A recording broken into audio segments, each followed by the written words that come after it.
ഈ സിനിമയിലെ പാമ്പും കയറും എന്ന് പറഞ്ഞ ഒരു ഹ്രസ്വചിത്രം ആ സിനിമ കണ്ടവരൊന്നും മറക്കാനിടയില്ല.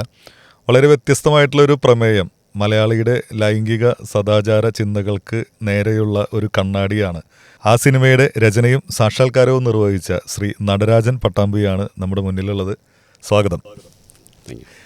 ഈ സിനിമ മുന്നോട്ട് വയ്ക്കുന്ന ചില ചിന്തകളും കാഴ്ചപ്പാടുമുണ്ട്. അത് സാധാരണ രീതിയിൽ ഒരു ഷോർട്ട് ഫിലിമിൻ്റെയോ അല്ലെങ്കിൽ ഒരു സിനിമയുടെ തന്നെയോ ഭാഗമായി വന്നിട്ട് അധികം നാളുകളായിട്ടില്ല. മലയാള സിനിമയുടെ ഈ നവതരംഗ കാലത്ത് പോലും വളരെ കുറച്ച് പേർ മാത്രമാണ് ഇത്തരം സിനിമകളൊക്കെ സാക്ഷാത്കരിക്കുന്നതിനുള്ള ഒരു ധൈര്യം പുലർത്തുന്നുള്ളൂ. എങ്ങനെയാണ് ഇത്തരം ഒരു തോട്ടിലേക്ക് എത്തിയത്?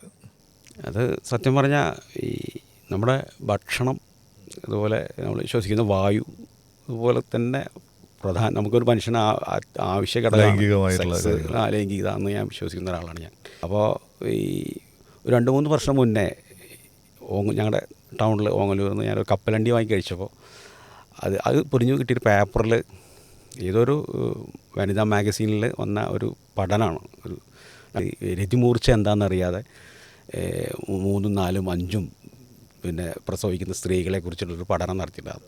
എന്താണ് രതിമൂർച്ച അവർക്ക് അറിയണില്ല.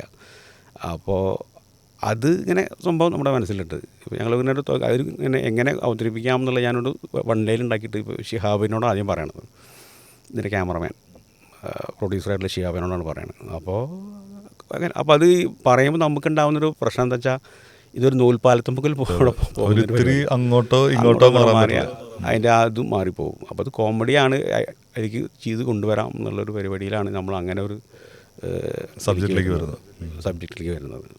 ഏറ്റവും കൂടുതൽ നമ്മൾ അലസമായി കൈകാര്യം ചെയ്യുന്ന 2 കാര്യങ്ങളാണ് മലയാളി, ഞാനടക്കമുള്ള പുരുഷ സമൂഹം: മദ്യപാനവും സെക്സും. ഈ 2ഉം ഭയങ്കര അലസമായിട്ടാണ് നമ്മൾ കൈകാര്യം ചെയ്യുന്നത്.